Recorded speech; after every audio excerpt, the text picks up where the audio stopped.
Ser podcast.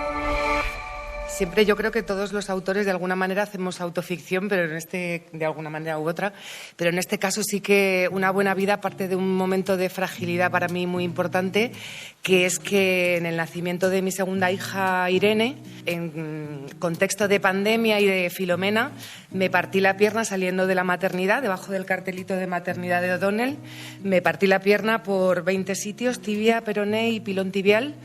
Y esto supuso que estuviera 10 días en traumatología con ola de COVID, separada de mi bebé recién nacida y de mi otro hijo de 2 años y medio, que estaban los dos con mi marido, sin poder recibir visitas, como procedía por precaución, y en un momento muy, muy loco, compartiendo habitación con una mujer nonagenaria, octogenaria, casi nonagenaria, que su hija sí que era enfermera y estaba allí en el hospital.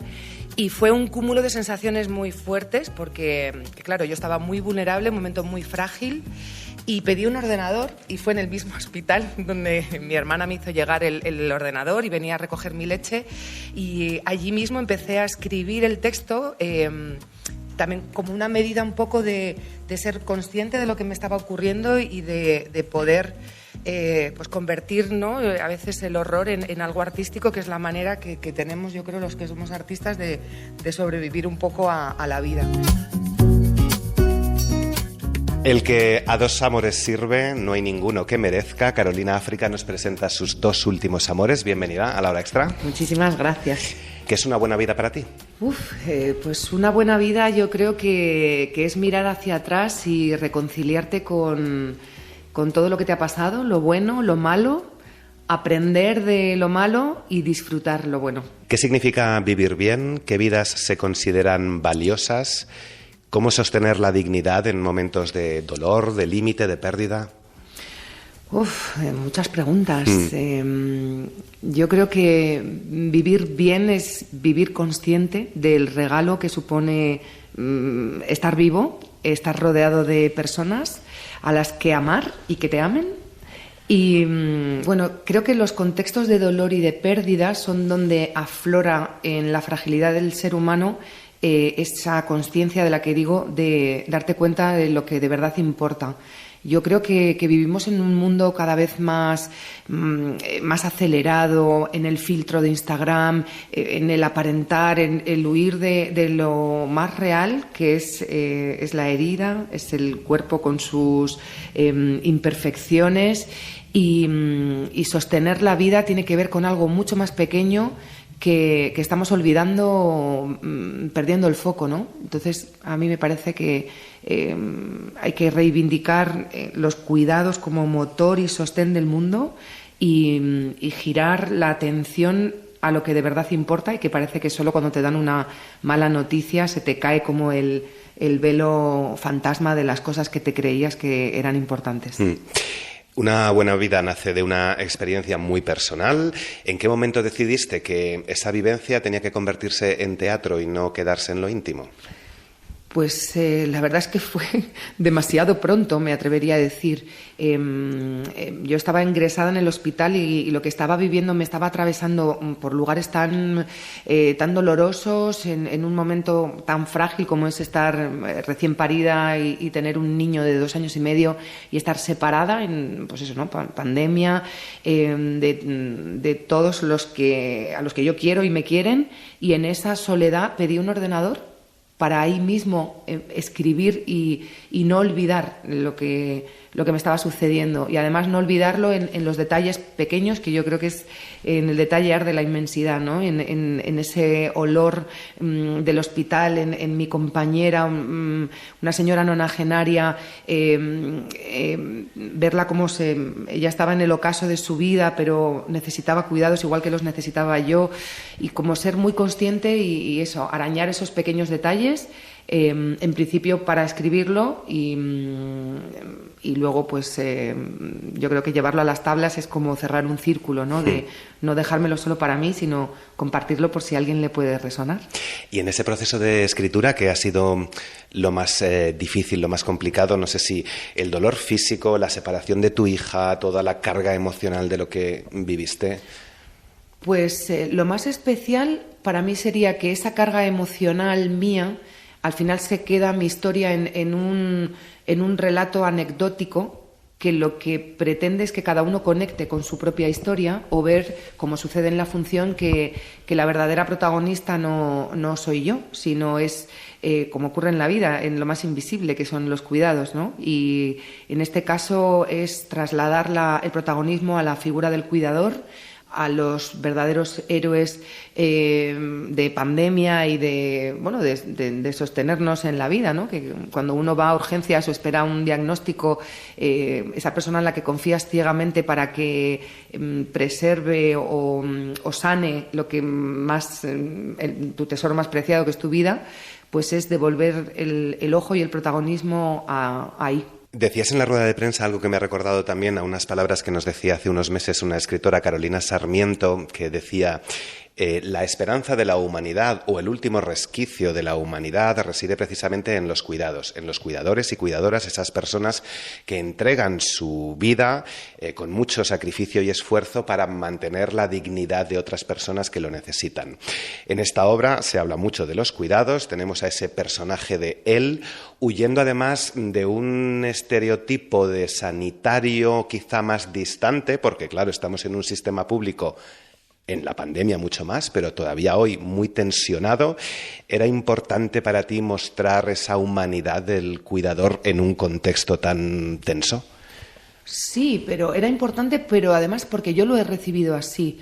En la función se habla de cuidar bien y de cuidar mal, pero yo he tenido la gran suerte, y creo que compartimos muchos que hemos necesitado cuidados en la sanidad pública, en decir, lo bien que me atendieron, obviamente tensionado, las salas de urgencias, unas horas de espera larguísimas, pero el encuentro humano, el sanitario, el enfermero, el auxiliar que se acerca, que te cambia la sábana, que te pone la cuña, que te sonríe. En general, yo creo que tenemos una sanidad pública que está llena de profesionales valiosísimos y donde todo el mundo tiene a alguien a quien agradecer, ¿no?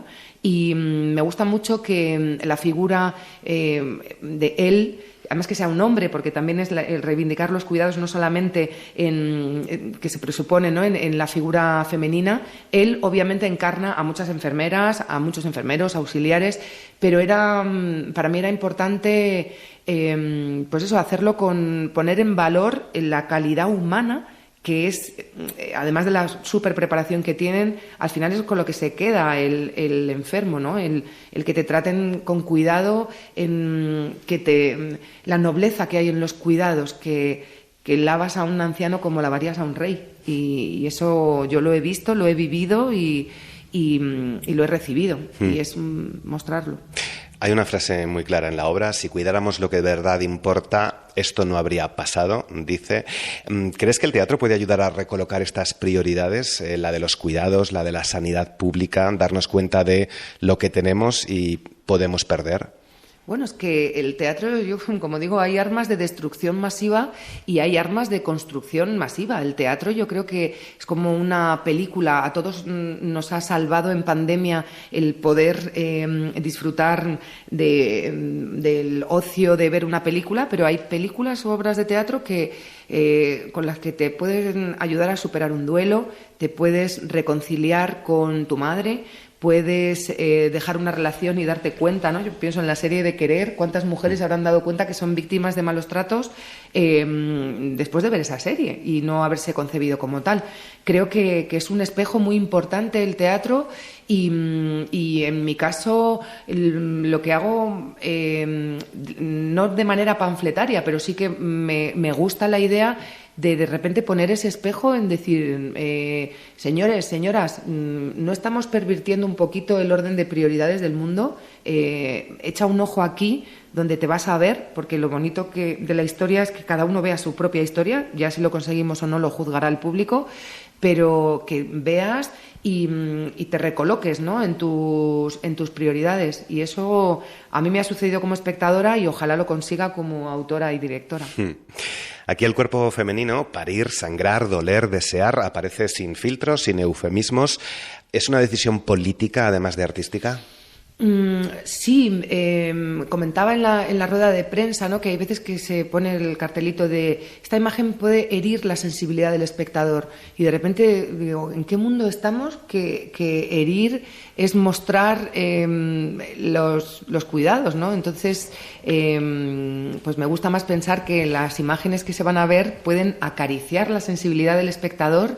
Están hechas con muchísimo cuidado, hemos tenido coordinación de intimidad, porque sí que hay una crudeza y un mostrar muy valiente, una coordinación de intimidad, como digo, que nos ha arropado y cuidado, mucha entrega por parte de Ahimsa y mía de decir, no, queremos hacer esto, y además, pues eso, frente al filtro de Instagram, aquí vamos a reivindicar la belleza del cuerpo humano en todos sus recorridos, ¿no? Parece que solamente es en esos 18 años donde el cuerpo es bello, y no, el cuerpo de Ahimsa a sus 80 y pico es bellísimo. Yo, que estoy sentada en una cama, pues no es donde tienes el pecho más erguido, pero es decir, es que esto es el cuerpo, esto somos todos, nos estamos empeñando en otra cosa, y el cuerpo humano tiene pelos, sangre, celulitis y suda, ¿no? Pues vamos a dejar de mentirnos y vamos a enseñarlo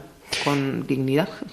También la maternidad, que aparece aquí sin idealización alguna, ¿no? No sé si también te daba miedo, entre comillas, incomodar al espectador, o quizá la maternidad, que es uno de los asuntos que tanto se ha revisado estos últimos años en el cine, en las series, en la literatura, en el teatro. Estamos ya más acostumbrados. ¿Son temas que los hombres prefieren no mirar? Bueno, no solo los hombres, a mí me ha pasado con este texto de programadoras que lo han leído y me han dicho, pero es que las 10 primeras páginas son muy... Esto, dale una vuelta, porque es verdad que se usa un lenguaje muy soez, muy explícito. De hecho, me encanta que el CDN ha elegido la frase del coño para ponerla en sus paredes, y me llegan fotos de mogollón de personas reivindicando pues lo bonito que es, pues eso, que al final una vagina es un ojo vertical divino con 2 pliegues rosados que se descorren como cortinas para dar paso a una cabeza humana, señores. Esto es una maravilla.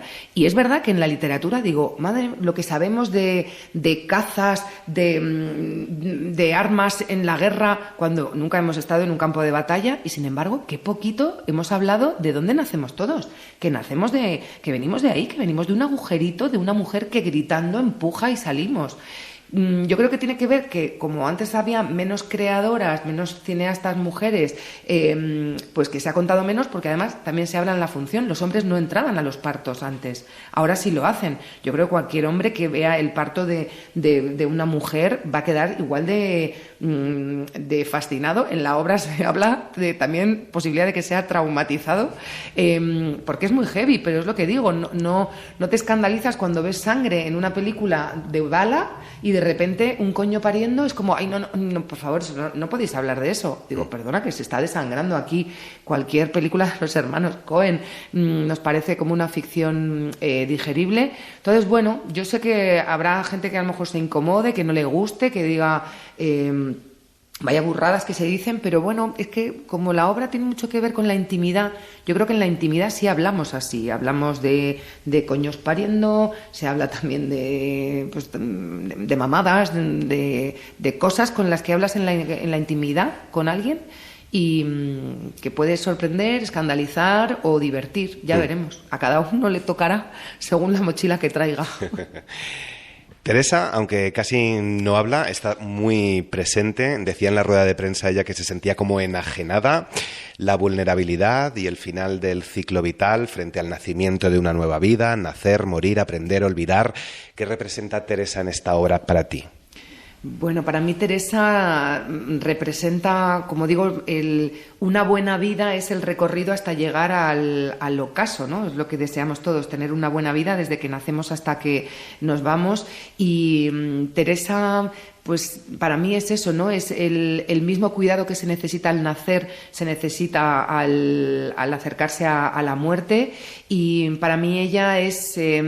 ese instinto, esta cosa que también le pasa a los bebés, ¿no? Que están en 2 lugares que ya no están en la parte como más consciente de la sociedad, pero para mí es como los niños están en contacto con la magia, ¿no? Hacen esas preguntas importantes y para mí Teresa también está en ese lugar de agradecerle a su hija, ¿no? Que también es la enfermera que sí que iba al hospital y representa pues el cuidado y el amor que podamos tener cada uno de nosotros en la idea de los abuelos que se nos han ido, y una cosa muy importante que nos ha pasado en los pases que llevamos, que de repente en ella vemos a todos los ancianos que no tuvieron cuidados en la pandemia, que no fueron trasladados a los hospitales y que murieron sin tener esos cuidados. Y cuando piensas eso y ves a Himsa y ves el amor con el que el enfermero la trata, es muy impactante para mí en la función. Y para mí representa eso, a todos esos ancianos que no fueron trasladados. Aquí hay mucho humor también, en momentos además muy duros. Creo que has respondido a esta pregunta en la rueda de prensa, pero te la hago igualmente. ¿El humor es una herramienta de supervivencia, de distancia o de verdad? Pues para mí de las tres cosas. Es que el humor, que es fundamental en mi vida, bueno, en todo el proceso de ensayos hemos contado chistes cada día, o sea, esto es muy fuerte. Nos hemos reído muchísimo, pero es que el humor te permite ver simultáneamente varias capas de la realidad. El humor te permite comprender muchas cosas y, lo que digo, de manera simultánea. En la vida sucede que a veces eso es lo más difícil de trasladar en la ficción, que de un momento trágico surja una carcajada, de una situación incómoda. Hay risas que llegan en el espectador que son un poco crueles, que ríes de ver en problemas al personaje. Entonces, bueno, a mí es algo que me acompaña en todos mis textos, que vayan de la mano, y me gusta, pues eso, quebrar la sonrisa con una lágrima y que vayan de la mano, que empieces en una y se vaya a otra, o que te digas, ¿por qué me estoy riendo, no?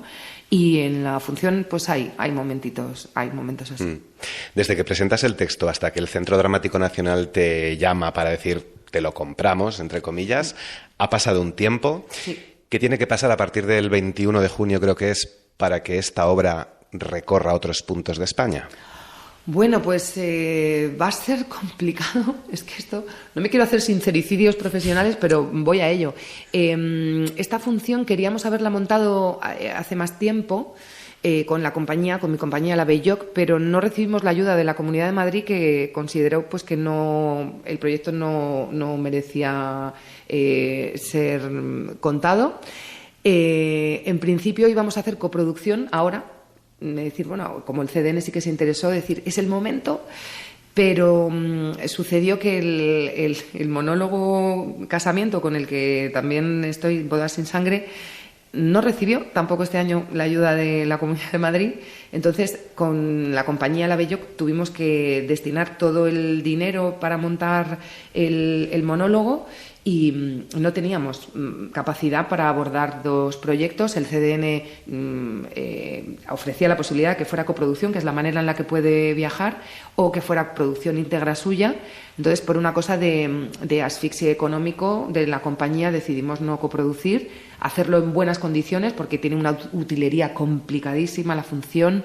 Los técnicos están preparando la pasada de utilería porque es muy fiel, ¿no? Hay la gasa, la heparina, la venda, el suero, es milimétrico, y sería muy complejo hacer gira. Entonces fue como, bueno, vamos a hacerlo el tiempo que dure, en las mejores condiciones y sin la presión, eso, ¿no?, de tener que armar una gira. Ojalá nos repusieran o nos prorrogaran una semanita más, pues sería deseable.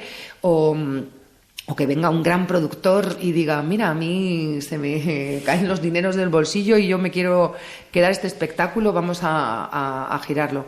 Pero con la capacidad económica de una compañía como La Belloc, que es muy grande en amor y en entrega, pero no en recursos económicos, pues bueno, en vez de instalarnos en la queja, vamos a disfrutar la maravilla de estar en un teatro público y que te arrope y te dé las mejores condiciones. Y la lástima es saber que termina aquí. Ya veremos. Carolina África, gracias por haber estado con nosotros. Muchas gracias. Para no perderte ningún episodio, síguenos en la aplicación o la web de la SER, Podium Podcast o tu plataforma de audio favorita.